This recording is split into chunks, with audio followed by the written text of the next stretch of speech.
tardes, estimados maestros y maestras del Perú, así también los directores, directivos que nos acompañan esta tarde de hoy. El día de hoy vamos a acompañarlos con la presentación de este webinar que hemos considerado necesario para puntualizar cómo es que podemos mediar los aprendizajes de nuestros estudiantes en el área de inglés. Mi nombre es Silvia Pinto Guamán, soy consultora pedagógica de la Dirección de Educación Secundaria del Ministerio de Educación.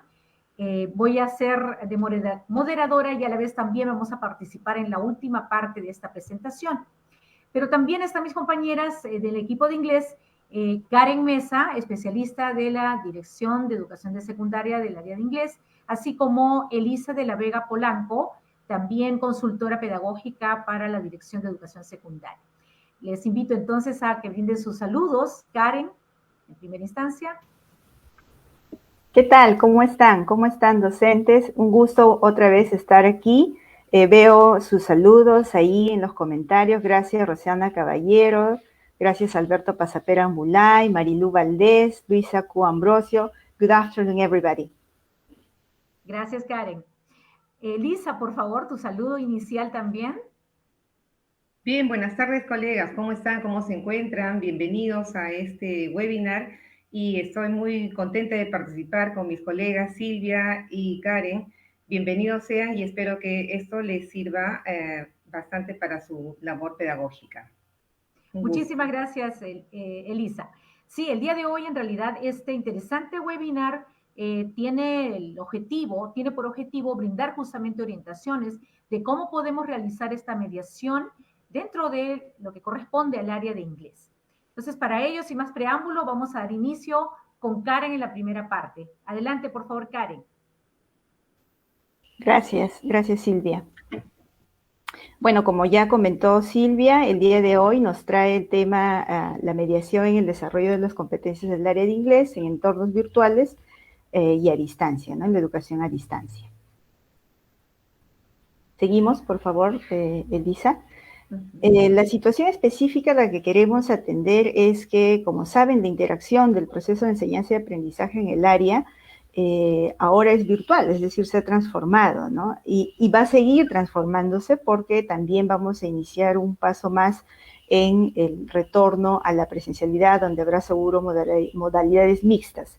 En esa situación es que nosotros nos preguntamos, siguiente, ¿cómo se realiza la mediación para los aprendizajes del área de inglés en el contexto virtual?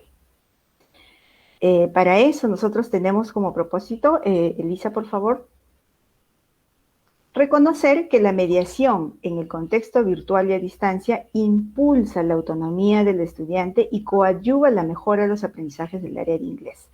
Esto que también fue un reto para todos durante el 2020, 2021, ahorita y será el 2022, nos va a ayudar a comprender un poco más cómo podemos mediar los aprendizajes en los diferentes escenarios. ¿Seguimos, Elisa?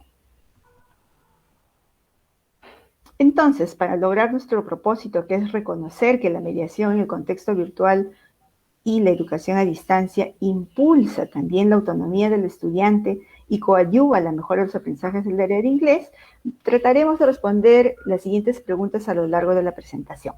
Primero, ¿qué es la mediación de los aprendizajes y cómo se da para el área de inglés?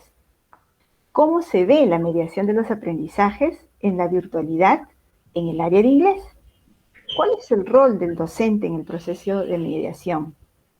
¿Cómo planificar, mediar y evaluar para desarrollar las competencias comunicativas? Y finalmente, ¿cómo se puede realizar el trabajo colaborativo, colegiado en el área de inglés? Empezamos entonces ahora sí con nuestra presentación.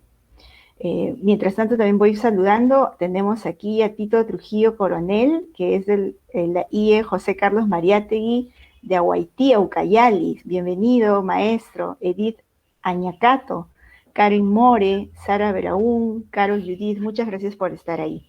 Seguimos, por favor, Elisa. ¿Qué es la mediación, entonces? Estoy segura que la mediación no es algo nuevo, no es una palabra que ustedes desconocen, ¿no? Por lo contrario, si bien se escucha más últimamente, en estos últimos tiempos, esto tiene de larga data. ¿no? Tenemos aquí nombres que ustedes ya conocen muy bien como educadores, y todos ellos han aportado de manera directa o indirectamente a lo que nosotros ahora denominamos mediación. Empezamos con Dewey. ¿Qué nos decía Dewey o qué se puede resaltar de Dewey que aporta hacia el trabajo de la mediación? Es que para Dewey la sociedad tiene un rol protagónico que es el de educar a todos desde la comunidad.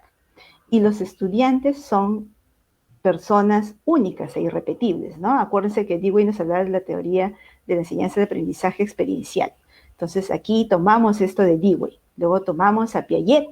Piaget ya nos habla de una sociedad que ayuda a promover el aprendizaje y la actividad cognitiva. Sin embargo, también Piaget nos habla de que los efectos de la mediación están regulados por las características biológicas y cognitivas de los estudiantes. Entonces la edad ahí juega un rol importante. Vygotsky, por su lado, que ustedes también conocen muy bien, ya nos está hablando de un aprendizaje más constructivista, ¿no? Y donde la mediación es parte del proceso de aprendizaje según la zona de desarrollo próximo a la que se quiere llevar al estudiante, ¿no? Esto creo que lo tenemos claro, tenemos una zona de desarrollo real, que es lo que puede hacer el estudiante, tenemos una zona de desarrollo potencial, que es aquello que aún todavía no puede realizar, y tenemos una zona de desarrollo próximo, que es donde interviene justamente la mediación del docente y de otros actores, principalmente para Vygotsky y sus pares, ¿no? Donde podemos ayudar a que el estudiante logre esos aprendizajes deseados. Luego tenemos a Feuerstein. Feuerstein nos habla ya directamente de una teoría de la experiencia del aprendizaje mediado. Les invito a que ustedes exploren un poquito más a Feuerstein. Él habla de 12 formas en las que se da esta mediación. Es un pedagogo un psicólogo, si no me equivoco, que acaba de fallecer en el 2014, pero hay entrevistas inclusive de él que ustedes podrían seguir indagando. Y bueno, y tenemos a Gardner, que inicia un cuestionamiento sobre qué es la inteligencia y las inteligencias múltiples, ¿no? Y a partir de eso también tenemos la individualización del aprendizaje para los estudiantes, ¿no? Y hay otras teorías neurolingüísticas también, o la neurociencia, que empieza a explorar un poquito más cómo es que tenemos cada uno formas distintas de aprender y potencialidades que podemos aprovechar. Entonces, la combinación de estos 5 autores, podríamos decir, nos habla ya de una mediación en los aprendizajes. ¿Seguimos, Elisa? Entonces, ¿qué es la mediación de manera práctica y qué no es la mediación? ¿Seguimos? La mediación es un proceso que promueve el aprendizaje como resultado de la interacción del estudiante con el medio ambiente. Es el proceso que promueve el aprendizaje como resultado de la interacción del estudiante con el medio ambiente. El medio ambiente se entiende por el contexto y las personas que viven en este medio ambiente. Los docentes, por lo tanto, planifican la mediación. Los estudiantes, por su lado, son valorados por su comprensión y el desarrollo de su pensamiento. Es decir, se valora más que el resultado, el proceso. ¿El resultado es importante? Sí, pero tan importante como el resultado debería ser también el proceso, justamente todo el proceso de mediación que se ha hecho con el estudiante. Los docentes median el conocimiento porque ayudan al estudiante, justamente por eso lo planifican, y la sociedad comparte la responsabilidad de educar. ¿Qué no es la mediación? Hay que tener cuidado porque no todas las formas de interacción pueden ser consideradas mediación, ¿no? No quiere decir el hecho de que simplemente pidamos que el estudiante le pregunte a su hermano cuántos años tiene, ya hubo una mediación del hermano, ¿no? Ahí hay que trabajar un poquito más qué es lo que tendría que suceder para que se generen aprendizajes en el hogar, por ejemplo, que es un contexto que se puede aprovechar en la educación a distancia. Los docentes, y esto creo que ya es algo que ustedes saben muy bien, dejan de ser la fuente del conocimiento, ¿no? El docente no lo sabe todo, el docente es quien media y quien también va aprendiendo en el camino, como estoy seguro muchos de ustedes han estado aprendiendo en estos años de manera intensiva. Siguiente, Elisa. ¿Cómo se da esta mediación? Entonces, este proceso en el que el docente interviene para poder llevar al estudiante a esa zona de desarrollo próximo y desarrolle sus potencialidades ha cambiado en la distancia, ¿no? Nosotros hemos estado acostumbrados a otra forma de mediar en el aula. Ahora tenemos como como uno de los ejes principales el material educativo. En la educación a distancia, el material educativo recobra bastante importancia porque va a ser justamente, también va a tener el rol de mediación o de mediador, pero de mediador, ahorita lo vamos a ver cómo es que el docente hace que esto que está desarrollado en Aprende en Casa justamente llegue a los estudiantes y puedan generar aprendizajes, ¿no? Entonces el material didáctico tiene un impacto positivo y directo en la relación entre profesores, estudiantes y conocimiento. Por eso es que el reto de ustedes que lo han vivido en este año y medio, justamente es cómo planificar estas estrategias y cómo hacer que todo este nivel de abstracción, de conocimiento que queremos que los estudiantes aprendan, cuestionen y mejoren, cómo es que llega a ellos, cómo es que ellos logran comprenderlo. Siguiente, Elisa. Gracias. En inglés, siguiente, Elisa. Como ya ustedes también conocen, tenemos 3 competencias, ¿no? Se comunica oralmente en inglés como lengua extranjera, escribe diversos tipos de textos en inglés como lengua extranjera y lee diversos tipos de textos en inglés como lengua extranjera. Y ya estábamos acostumbrados que en la presencialidad había una interacción directa. La interacción es clave para la mediación. Entonces, siempre teníamos los modelos de interacción, ¿no? Donde es profesor-alumno, profesor-alumnos, alumno-alumno, alumnos-alumno, etcétera, que permitía que el lenguaje, que en este caso la comunicación, se dé de manera presencial. Entonces era directa nuestra intervención o nuestra mediación para el uso del lenguaje en el idioma inglés en el aula. La virtualidad, ¿qué es lo que nos trae? Afecta la interacción porque interfiere en ella, pero no interfiere de manera negativa necesariamente porque se puede aprovechar, ¿no? Hay una interacción con interferencia pedagógica donde tenemos ahora 2 modalidades, o es sincrónica o asincrónica, ¿no? Ya sabemos que las dos va a depender de los medios con los que cuenta el estudiante y el docente y el contexto. Y la interacción ahora también se da a través de varias formas de comunicación. Puede ser a través de una cámara web, puede ser a través de un teléfono, ahorita mismo es una videoconferencia, hay las imágenes tienen un rol distinto, el texto que ustedes están viendo, mis palabras, el tono de voz, etc. Entonces, todo esto en la virtualidad tiene o cobra mayor sentido y también protagonismo. Es por eso que se nos hace un poquito más difícil, porque esa interacción ahora pasa por estos 2 tipos de formas de interactuar.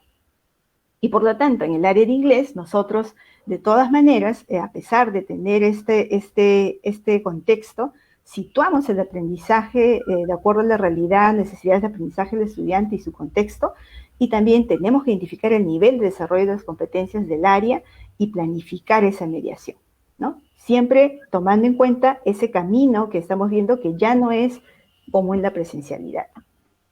Seguimos, Elisa. Seguimos, por favor. Por tanto, es lo que ustedes han venido haciendo, ¿no? Las experiencias de aprendizaje, importantísimo que el profesor se involucre con las que ya están publicadas, pero no necesariamente son las únicas. Ustedes también pueden elaborar sus propias experiencias de aprendizaje. Este es un recurso disponible para ustedes. Sitúan el aprendizaje donde recobran los contextos, el interés de los estudiantes y los medios con los que cuenta el estudiante para la educación a distancia. Seguimos. Identificamos el nivel de desarrollo de las competencias y establecemos propósitos de aprendizaje. Para nosotros, en el área de inglés, el establecer el nivel del estudiante es el paso 1 para poder planificar bien los aprendizajes que se desean alcanzar, ¿no? Qué conocimientos previos tiene para lograr esos propósitos y la tarea no sea pues una tarea imposible de realizar y por lo tanto los estudiantes sean capaces de evaluar su propia producción, su propia actuación. ¿Seguimos, Elisa? Entonces, cuando planificamos la mediación para nosotros en el área de inglés, también debemos tomar en cuenta, además de las formas en las que la virtualidad afecta esta interacción, como explicado anteriormente, el enfoque comunicativo, ¿no? Que nuestro enfoque esté presente en las formas en las que yo mido el aprendizaje con mis estudiantes, en la que ellos también tienen un rol de mediadores a veces, en cómo la comunidad tiene ese rol de mediador, pero todo dentro del enfoque comunicativo. Es importante reconocer aquí que nosotros, en el uso del lenguaje, cuando hablamos de enfoque comunicativo, nosotros reformulamos el lenguaje, deconstruimos el lenguaje, simplificamos el lenguaje. Cuando digo el lenguaje me refiero al inglés que conocemos de un nivel casi nativo hablante que nosotros encontramos como materiales. De repente en nuestra situación, de acuerdo al contexto del estudiante, el estudiante tiene otro nivel que tengo yo como profesor que adecuar, simplificar, completar con imágenes, ilustrar, ejemplificar. Todo eso que ustedes hacen justamente es lo que ayuda a la mediación del uso del idioma con los estudiantes. Entonces, para nosotros en inglés, también el hacer ese trabajo es mediar los aprendizajes, el trabajo de mediar lingüísticamente aquello que es de repente muy difícil para el estudiante verlo cuando aún está en otro nivel según lo que ya se analizó con ellos. ¿Seguimos, Elisa? Aquí rápidamente vamos a ver que es así como se trabaja la mediación de manera lingüística, ¿no? Tenemos a las habilidades receptivas, las productivas, hay una interacción que se da y por lo tanto la mediación tiene un rol importante. Los invito a explorar esto un poquito más para que ustedes puedan también ver, no es una gran diferencia, pero es mucho más específico y el Marco Común de Referencias Europeo ha trabajado esto el año pasado, el 2020, ha sacado un documento que tal vez les ayude a comprender un poquito más. Entonces, en la mediación, para nosotros ahora vamos a ver cómo una docente ha podido hacer que la competencia se comunique oralmente en inglés como lengua extranjera tenga mayor relevancia porque es lo que ella también vio en los materiales. Ella vio los materiales, tal como ustedes, de Aprende en Casa, y dice, uy, acá se está enfatizando más la parte de lee y escribe diversos tipos de textos en inglés como lengua extranjera. Y los otros, entonces no lo trabajo, nadie lo hace. No. Justamente los materiales de Aprende en Casa proveen de audios, proveen de la parte oral, pero no podemos proveer la interacción porque no conocemos todos los contextos y por eso es que los docentes o ustedes han hecho posible que esta competencia no se deje de lado. Por favor, ¿puedes hacer clic? ¿No? Entonces, este material, un clic más. Recuerden que tenemos diferentes formas, también la que hemos presentado este año, ¿no? También lo tienen en radio, lo tienen en televisión. Los invito a ver los programas también de Aprende en Casa, tanto en radio como en televisión, y la página web que creo que es la que ustedes más han estado utilizando. Siguiente, Lisa. Por eso es que vamos a ver cómo es que se ve la mediación de aprendizajes en la virtualidad en el área de inglés. Para eso tenemos a la profesora de inglés de la región La Libertad, la profesora Sofía Elcita Chávez Alba, quien nos ha enviado un video sobre lo que ella realiza justamente para mediar la competencia se comunica oralmente en inglés como lengua extranjera. Por favor, Omar, ponemos el video. Good afternoon, colleagues. Buenas tardes, colegas. Les saluda la docente Sofía Elcita Chávez Alba, docente de la especialidad de idiomas en educación secundaria. Actualmente me encuentro laborando en la institución educativa Leoncio Prado, en la ciudad de Paiján, que pertenece a la región La Libertad. Estoy enseñando lo que son años de cuarto y quinto actualmente. El día de hoy me gustaría compartir con ustedes algunas experiencias que estamos teniendo a través de nuestro trabajo colegiado con mis colegas. Puedo decir que nosotros nos reunimos una vez por semana en donde nos compartimos los logros y las dificultades a las cuales nos hemos tenido que enfrentar durante este tiempo de virtualidad. A la vez, nos reunimos por grados y nos reunimos por áreas para poder planificar nuestras experiencias de aprendizaje, una vez que las hemos revisado en la plataforma Aprendo en Casa. Nosotros trabajamos conjuntamente, creamos nuestra propia situación significativa según nuestro contexto, adaptándola y contextualizándola. También adecuamos las diferentes actividades que tenemos. Todo el equipo que trabaja estas situaciones significativas y estas EDAs, nosotros tratamos de crear un producto final en cual todas las áreas se vean integradas.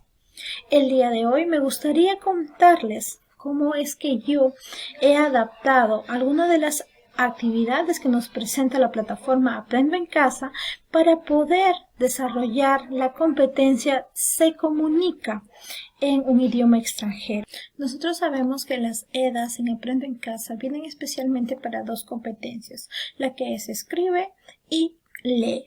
Pero siempre es importante enfocar desde la competencia Se Comunica, pues nuestros estudiantes, ellos siempre están tan deseosos de hablar el inglés y en esta virtualidad es un poco difícil esta situación.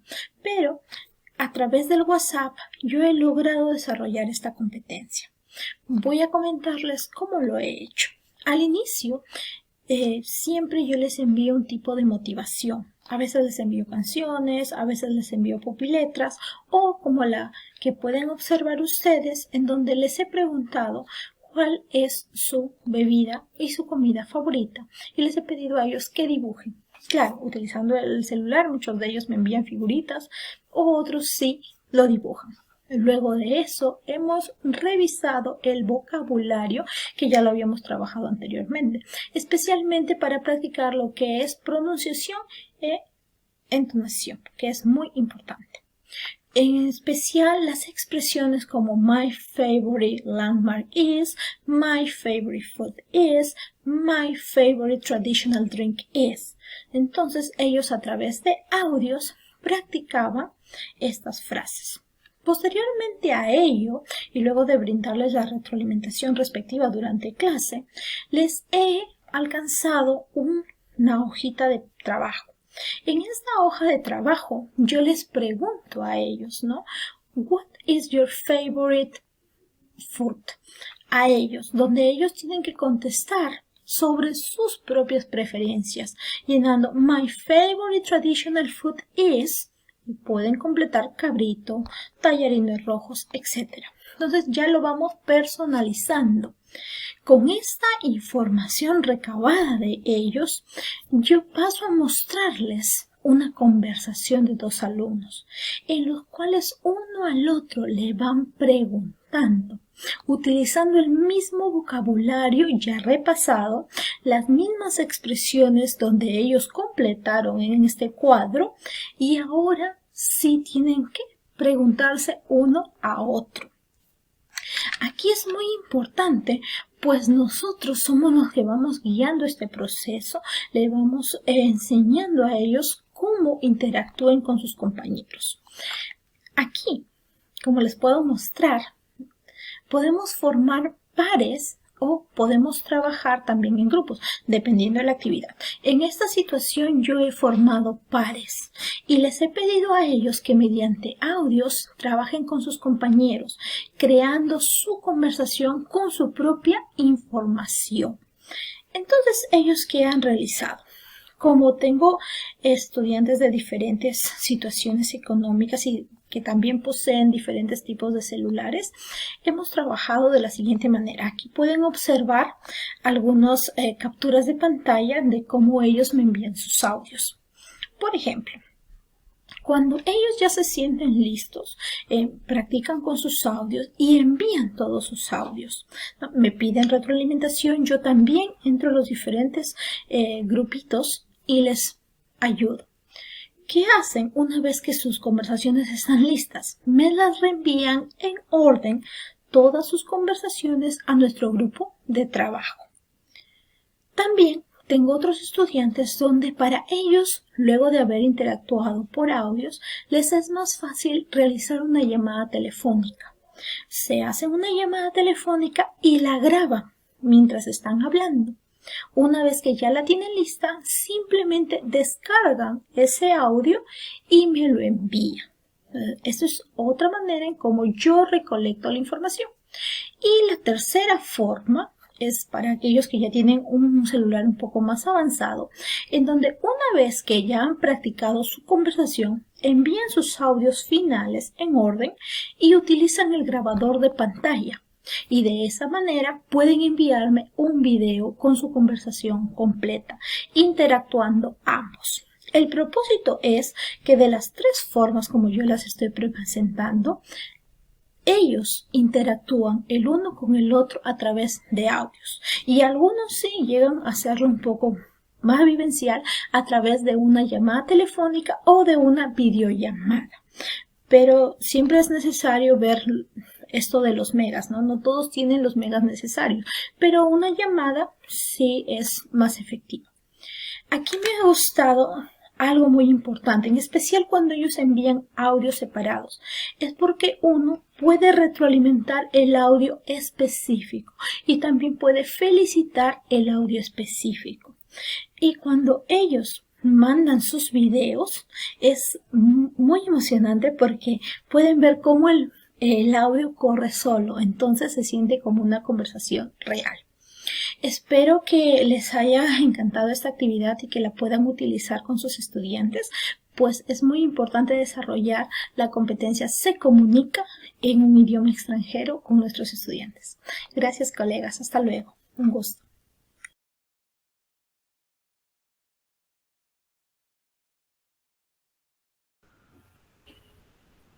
Gracias, docente Sofía Elcita Chávez. De verdad es interesantísimo todo lo que nos ha presentado y estamos viendo en los comentarios cómo ustedes también han hecho algo muy similar, ¿no? Como Mechi Moore, que dice, yes, I do it, o Marieta Saiko, que justamente dice, yo también hice lo mismo, igual que Richard Ricardo.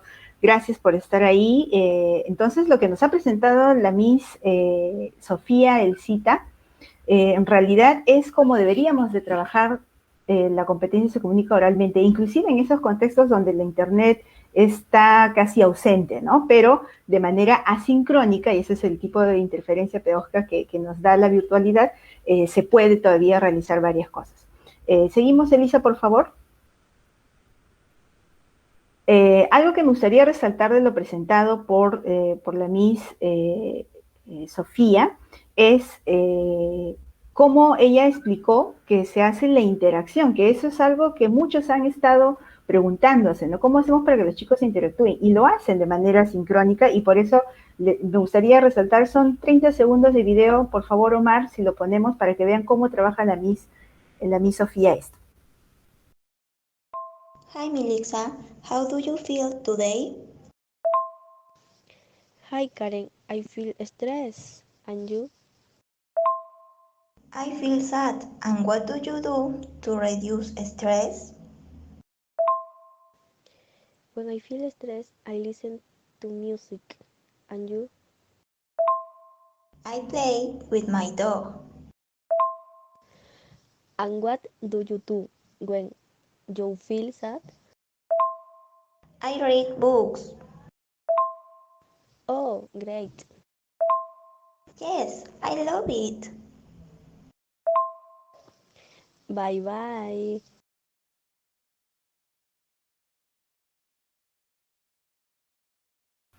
Excelente, ¿no? Vieron exactamente cómo se hace la interacción y tal como ustedes lo dicen, ya haré en fiestas, por ejemplo, dice, también podrían ser TikToks, dependiendo siempre y cuidando mucho la integridad de los estudiantes en el uso de redes, también se puede trabajar esto. Entonces, y los invitamos a seguir mediando, porque es lo que ustedes están haciendo, mediación de los aprendizajes para el área de inglés y en especial para esta competencia que se comunica oralmente en el idioma inglés como lengua extranjera. Seguimos. Ahora le doy pase a mi compañera Elisa de la Vega. Ok, buenas tardes. Gracias, Karen. Bien, lo que vamos a ver ahora es cuál es el rol del docente en el proceso de mediación. Ustedes saben que en este contexto de educación a distancia, mucho tiene que ver la entrada de nuevas tecnologías que han hecho, han generado un importante cambio en el rol del docente, ¿no? Veamos acá. A ver, uno de sus roles es propiciar el análisis de los recursos personales y medios que tiene a disposición para desarrollar la experiencia de aprendizaje. El docente deberá asegurarse de contar con los recursos indispensables, tanto para el docente o la docente, así como para sus estudiantes, ¿no? Una vez que tiene asegurados los recursos, el docente podrá trabajar de manera individual, de manera grupal, ¿no? A través del WhatsApp, a través del Zoom, del Google Classroom, cualquier otro medio que sea accesible y que sus estudiantes puedan participar en él, ¿no? Ahí están viendo las imágenes, miren cómo los profesores se las ingenian para trabajar de una u otra manera. Otro rol del docente antes de la mediación es acompañar a sus estudiantes en su proceso de comprensión y organización para desarrollar las actividades de la experiencia de aprendizaje. Ustedes pueden ver ahí está la ruta que van a seguir de manera organizada, secuenciada, ¿no? Y la labor del docente será la de enganchar al estudiante, atraer al estudiante, enamorar al estudiante para que ellos se interesen y puedan movilizar una serie de competencias para así lograr el reto propuesto. Bien. Otro rol que tiene antes de la mediación, y este es muy importante recordarle al estudiante, que deberá responder con honestidad las preguntas sobre el conocimiento de inglés que tiene antes de iniciar la experiencia. Aquí el rol del docente es el de transmitir valores. ¿Y cómo los transmite? El docente transmite los valores con el ejemplo.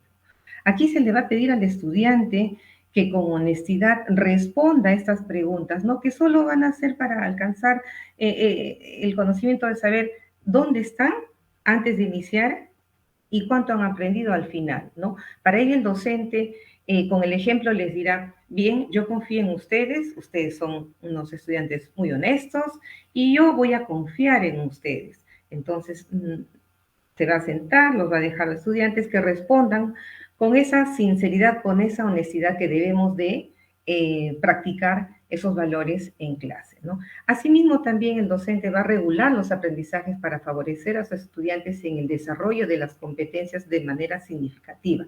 Por eso va a preguntar, repreguntar a los estudiantes para que lo lleve a regular su propio aprendizaje.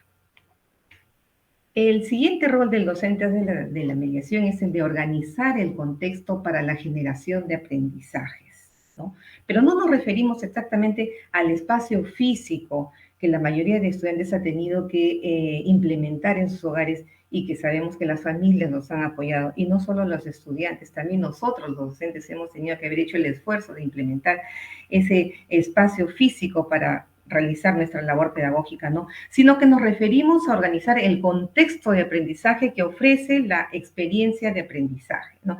Tiene que ver con las condiciones, tiene que ver con el reto, ¿no? Que ofrece esta experiencia. Y ahí, repito, recalco que debemos de enganchar al estudiante para que genere su propia necesidad de aprendizaje y así desarrolle su autonomía en el aprendizaje. Otro rol que tiene el docente durante la mediación es adecuar su práctica pedagógica para llegar de manera pertinente a sus estudiantes, ¿no?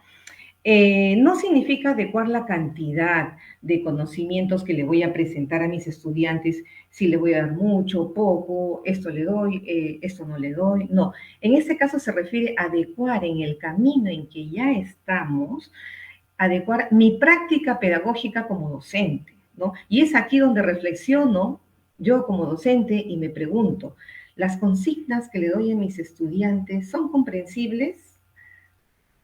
¿Pueden ellos entender lo que quiero que ellos logren? ¿Son suficientes las indicaciones que les brindo a mis estudiantes?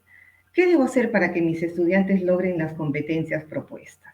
¿No? Aquí el docente, luego de la reflexión, deberá adecuar en medio camino y reformular las estrategias para lograr que el estudiante aprenda de manera significativa. Veamos un ejemplo aquí. Esta EDA ustedes ya la conocen, la EDA 4. Ahí van a ver que ahí se les pide como reto a los estudiantes elaborar un fanzine.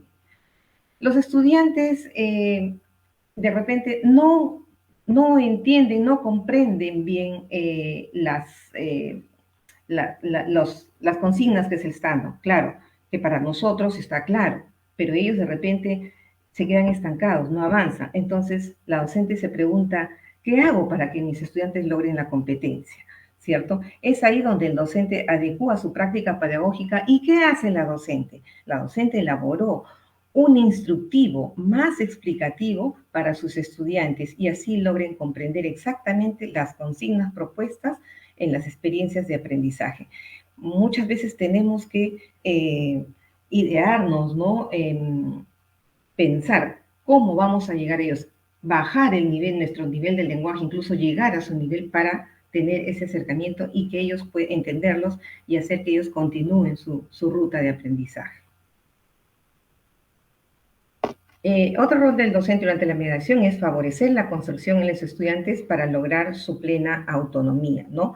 Vamos a ir mediando, vamos mediando para ir desarrollando las competencias para que el estudiante intente primero, para que desarrolle su aprendizaje autónomo. Es decir, el estudiante, vamos a lograr que el estudiante nos diga, a ver, profesora, yo lo hago, déjeme intentarlo, yo puedo hacerlo. No importa aunque se equivoque, ¿no? Sabe que del error ellos van a aprender. Entonces, debemos formar estudiantes que tengan esa iniciativa de intentar primero.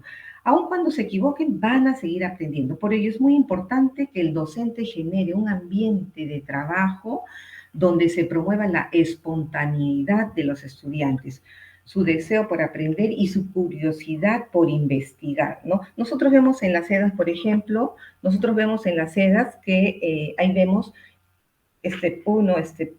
paso 1, paso 2, paso 3, donde el estudiante los tiene que seguir, ¿no? Entonces, nosotros tenemos que lograr que ellos mismos, ellos solos, ¿no? De manera autónoma, realicen estos pasos y vayan avanzando.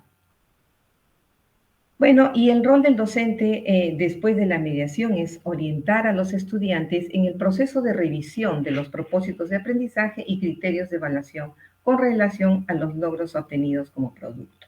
¿No es cierto? Entonces, por ello, el docente deberá reconocer y analizar de forma pertinente las evidencias de aprendizaje. Tiene que brindarle retroalimentación a los estudiantes de manera oportuna y adecuada a través de preguntas y repreguntas, preguntas socráticas, preguntas donde el estudiante piense y repiense, ¿no? También orientarlos en este proceso de revisión de los propósitos de aprendizaje y sus criterios de evaluación con relación a los logros obtenidos como producto, ¿no? Tiene que propiciar el análisis acerca de lo que hizo, cómo lo hizo, ¿no? Las estrategias que utilizó, los materiales que utilizó. Y por último, pues reflexionar sobre las fortalezas, avances, logros, dificultades y errores que tuvieron, ¿no? Ya que es la metacognición, ¿no? No se olviden de generar espacios para la reflexión sobre qué aspectos se necesitan fortalecer para mejorar los procesos de aprendizaje. Recuerden siempre que crear un ambiente de trabajo, ¿no? Es lo ideal para que el estudiante se sienta cómodo, sin presiones y que pueda avanzar en su proceso de aprendizaje. Muchas gracias. Le damos pase ahora a Silvia, por favor. Bienvenida.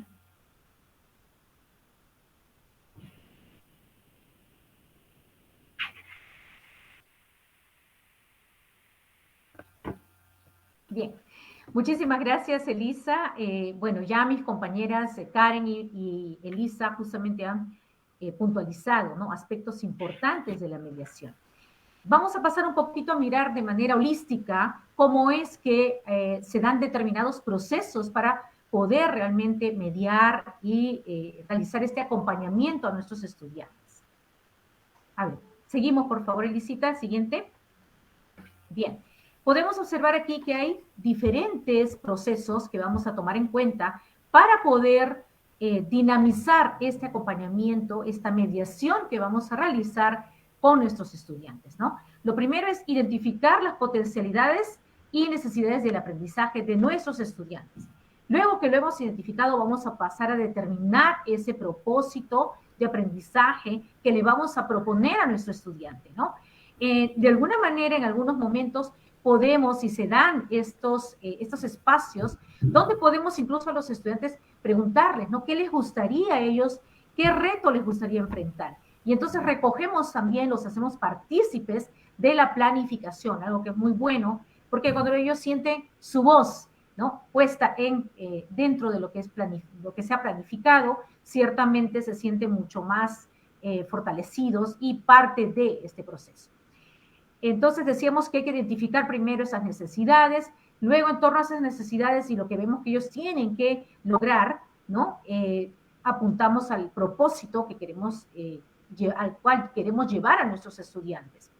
Luego también debemos definir, ¿no?, la evidencia del logro de aprendizaje. Tenemos que identificar, analizar, ¿no?, de alguna manera corroborar si realmente hemos evaluado bien el punto de partida de nuestro estudiante para poder iniciar este trabajo, ¿no?, durante la ruta que lo va a llevar hacia el logro de ese aprendizaje. Posteriormente, planificamos ciertamente una experiencia de aprendizaje que nos lleve a los estudiantes a poder, a través de los procesos didácticos, cognitivos, los procesos pedagógicos que se vayan dando, que ellos vayan construyendo sus aprendizajes, ¿no?, de manera autónoma, porque eso es lo que se quiere, que el estudiante logre desarrollar la autonomía, que gestione sus propios aprendizajes, que reconozca las estrategias que le ayudan justamente a avanzar en sus procesos de aprendizaje. Estas experiencias, queridos maestros, no son experiencias necesariamente que encontremos ya hechas, ¿no es cierto? Como por ejemplo la estrategia de Aprende en Casa les ofrece múltiples recursos con respecto a una propuesta que se hace para la educación peruana. Sin embargo, esta sigue siendo una propuesta que ustedes pueden enriquecer, pueden adecuar, pueden adaptar, ¿no? Siempre para responder justamente a esas necesidades, a ese contexto en el cual nuestros estudiantes se desenvuelven. Pasamos luego a la otra etapa en donde, Elisita, estoy leyendo todavía.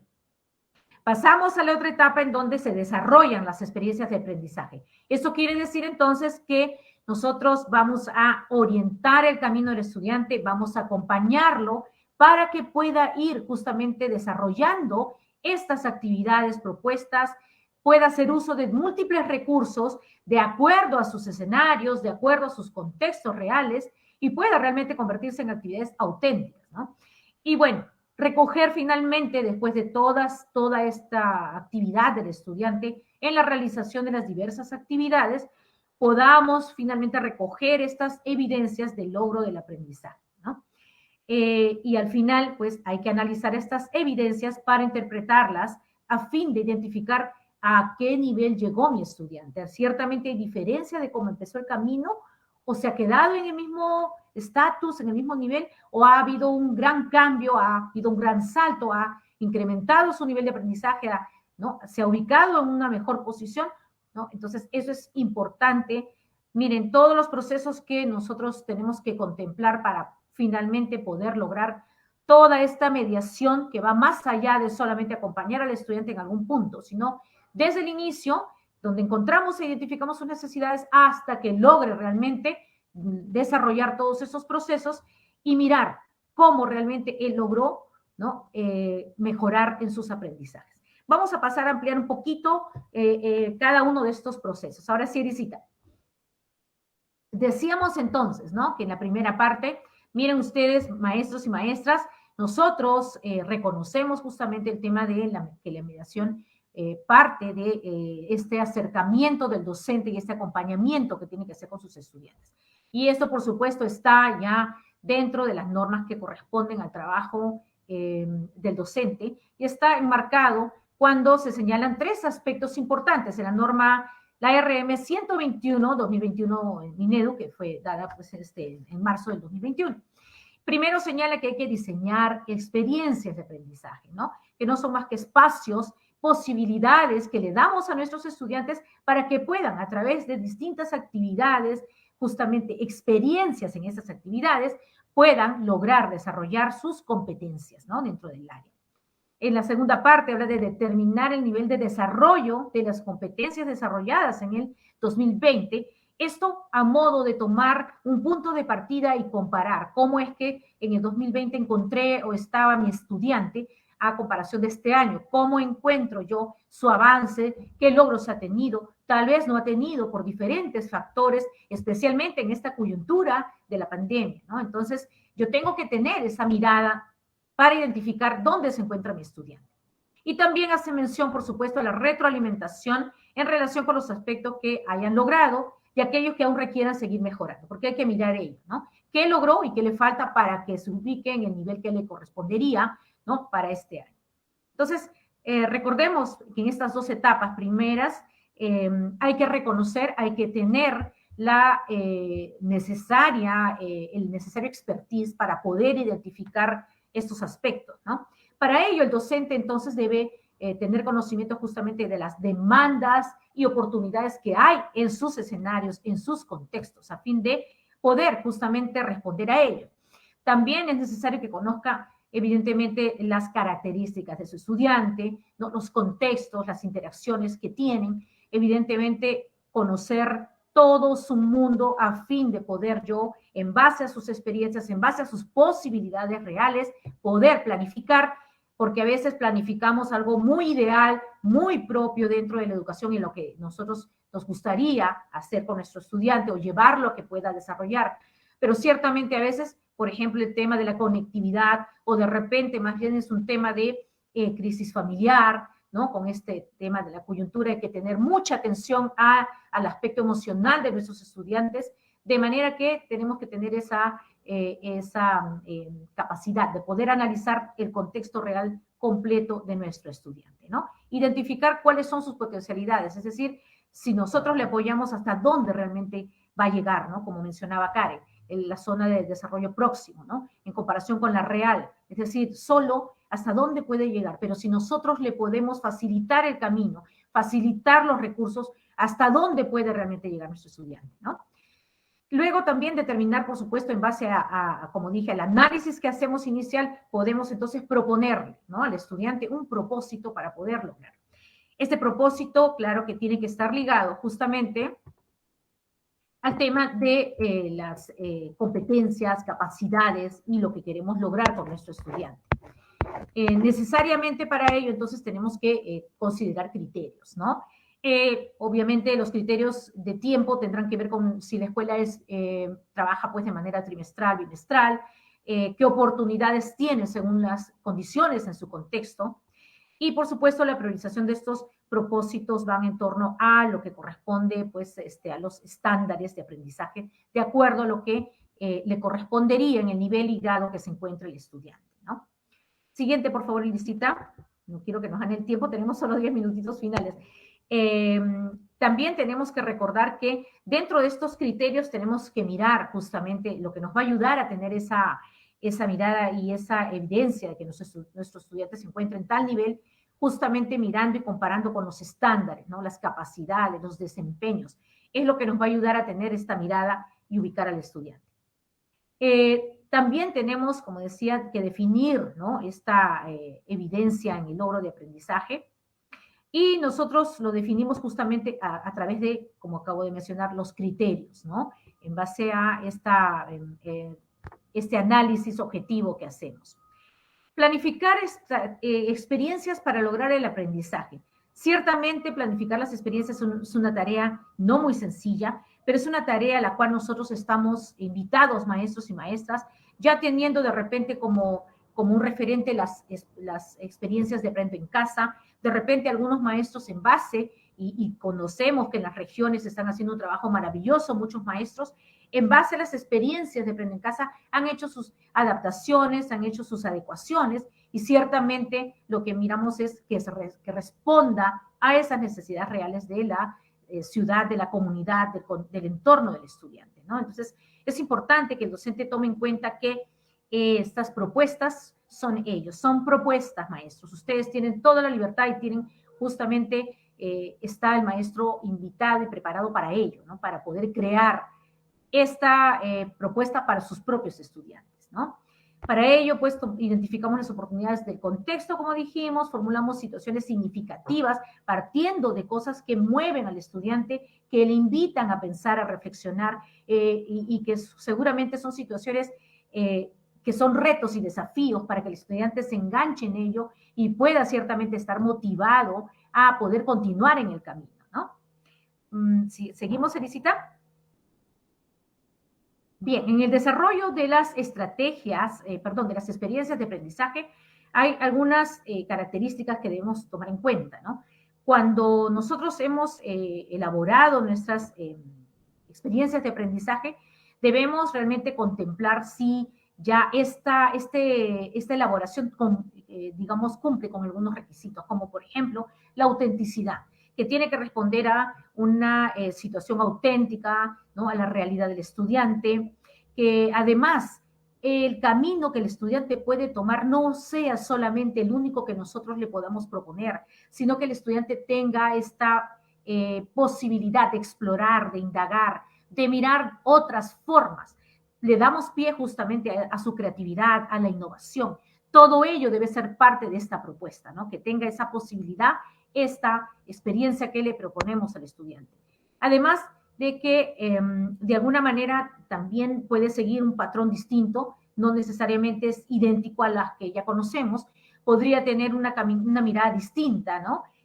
Por ejemplo, algunos se van más hacia la investigación, alguien más de repente va hacia la tecnología, ¿no? Estamos mirando de repente más en el ámbito hacia las artes, o está explorando alguna otro camino, y va a depender mucho, queridas maestras y maestros, de qué tanto vemos, como dije, las posibilidades en su entorno, ¿no?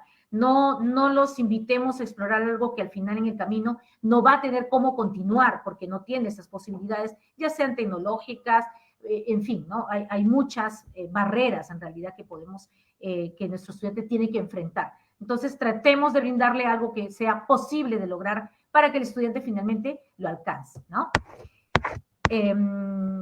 También, obviamente, en estas experiencias de aprendizaje debemos incorporar esas habilidades cognitivas, ¿no? Hay que enfrentarlo a estas diferentes desafíos, retos, en donde el estudiante tenga que pasar por movilizar todos sus recursos, ¿no? Sus competencias, sus capacidades, haga uso de todos sus recursos de manera que pueda asumir y responder a esa necesidad de dar solución o crear una alternativa frente a una situación dada, ¿no?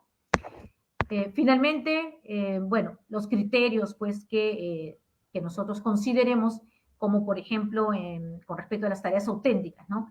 Pueden ser pues las listas de cotejo, las rúbricas, respecto justamente a cómo es que podemos ir mirando que el estudiante va cumpliendo con lo que nosotros hemos planificado, ¿no?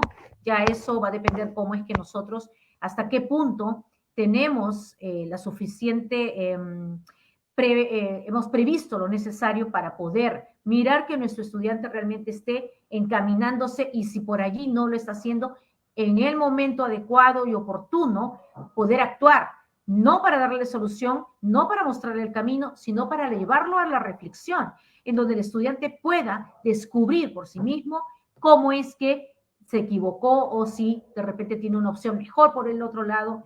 En fin, ¿no? Es toda una apuesta para que el estudiante pueda realmente generar autonomía en su logro de aprendizaje.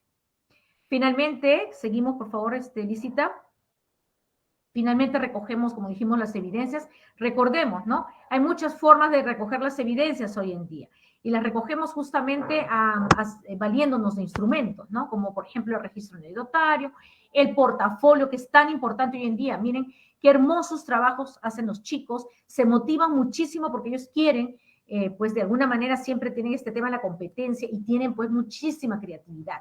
Falta detonarla, queridas maestras y maestros, ¿no? Detonarla, invitarlos a que exploren, invitarlos a mirar más allá de lo evidente, de manera que el estudiante se vea realmente en esa posibilidad de crear, no solamente de seguir lo que ya existe, ¿no? Y como dijimos, ¿no? En estos instrumentos podemos ver incluso también las listas de cotejo, pero uno de los instrumentos mucho más completos y que nos va a ayudar muchísimo a mirar de manera descriptiva cómo está el desempeño de nuestro estudiante, cómo está encaminándose, si se está acercando a los niveles que esperamos que logre, según el nivel y el grado, son justamente las rúbricas descriptivas, ¿no? Estos instrumentos que nos ayudan muchísimo a poder mirar de manera objetiva y completa cómo está nuestro estudiante para poder justamente tomar acción y poder ayudarlo a lograr la meta. Siguiente, por favor, Elisita. Finalmente, entonces, ¿no? Analizamos todo ello, ¿no? Analizamos, interpretamos estas evidencias para volver a empezar nuestro círculo de proponer, ¿no? Nuevas acciones a fin de que el estudiante pueda seguir avanzando. Recordemos siempre tomar como referencia, por supuesto, los estándares de aprendizaje y los desempeños, ¿no?, del nivel y del grado, a fin de que podamos comparar, y si elaboramos nuestras rúbricas tendrían que estar en proyección a ellas, a ello, para poder justamente encontrar el nivel donde se encuentra nuestro estudiante y poder ayudarlo a que, si está de repente por debajo del nivel, poder ayudarlo a que por lo menos alcance, ¿no?, el nivel esperado a través de esta mediación, este acompañamiento y el uso de diversos recursos que nosotros podemos facilitarle o podemos invitarlo a explorar también, ¿no? Siguiente, por favor, Elisa, ya nos ganó el tiempo. Bueno, ¿cómo podemos seguir potenciando nuestras experiencias de mediación? Queridos maestros, en realidad nosotros recordemos que como maestros reconocemos que aprendemos cada día, aprendemos de otros colegas, aprendemos de nuestros estudiantes, aprendemos de nuestros padres de familia, de las interacciones en la comunidad educativa, y es así que recordemos que en el marco del buen desempeño docente, justamente nos invita a los docentes, ¿no?, en la competencia 8, en el dominio 4, el desempeño 36 nos dice que reflexionemos en comunidades profesionales sobre nuestra práctica pedagógica, ¿no? Ya sea institucional o dentro del aula también, ¿no? Los aprendizajes de nuestros estudiantes. De lo que se trata es de que nosotros podamos realmente mirar cómo podemos compartir aquellas propuestas que tenemos, que son exitosas en nuestra escuela, con otras escuelas, ¿no? Eso enriquece muchísimo la educación. El tema de tener éxito en la escuela no queda allí, no debe quedar allí. Debe ser compartido a nivel de su región, de su distrito, ¿por qué no a nivel nacional? Y esa es la idea, por favor, continúe, Lisita. Esa es la idea, maestros, en que las comunidades de aprendizaje de los docentes pues ha crecido muchísimo. Hay muchísimas, ¿no? Entre ellas podemos mirar, por ejemplo, la de la COP, que ha sido pues en convenio con Rilo Andes, el Ministerio de Educación ha promovido y ha preparado a muchos maestros para que puedan participar en estas comunidades de práctica. Siguiente, Lisita. Y puedan justamente compartir sus experiencias, ¿no? Miramos estas páginas, ¿no?, estos WhatsApp, ¿no?, que también se constituyen en comunidades de aprendizaje, como nosotros podemos compartir estas experiencias exitosas. Siguiente, por favor.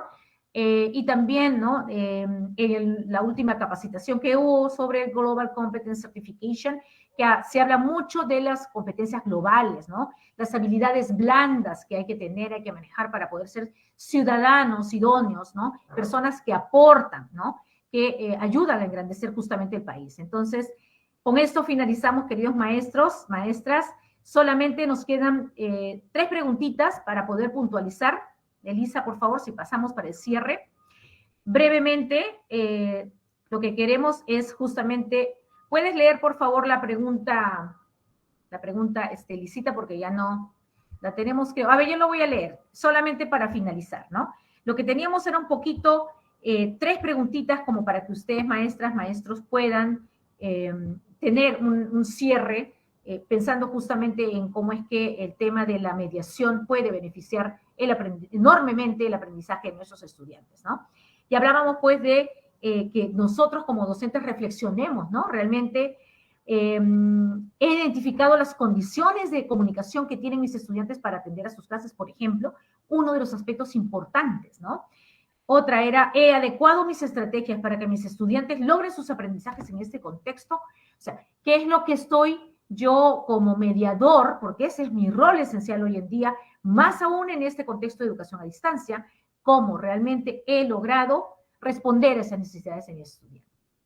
Allí los dejo con esas constantes, queridas y queridos maestros, para poder pensar en la mediación como una forma de poder realmente llevar a cabo este acompañamiento que logre que nuestros estudiantes puedan ser realmente seres autónomos y logren no solo sus aprendizajes, sino tener éxito en la vida. Muchísimas gracias, maestros y maestras. Sigamos adelante.